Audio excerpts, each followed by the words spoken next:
to choose reliable and high-quality valves. These steps are essential. 1. Clarify the valve's purpose and operating conditions. Examples: medium type, working pressure, working temperature, corrosion resistance, etc. 2. Determine the nominal diameter and connection method of the pipeline: flange, threaded, welded, etc.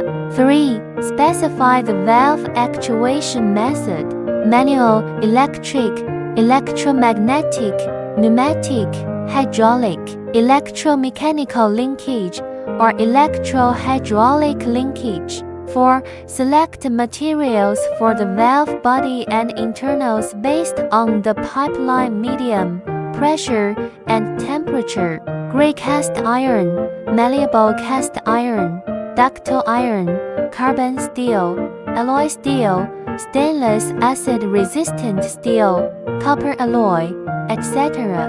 5. Choose the valve category: shut-off valves, control valves, safety valves. 6. Determine the valve type: gate valve, globe valve, ball valve, butterfly valve, throttle valve, safety valve, pressure-reducing valve, steam trap, etc. Define valve parameters. For automatic valves, first determine allowable flow resistance, discharge capacity, back pressure, etc. based on requirements. Then confirm the pipeline's nominal diameter and seat orifice diameter.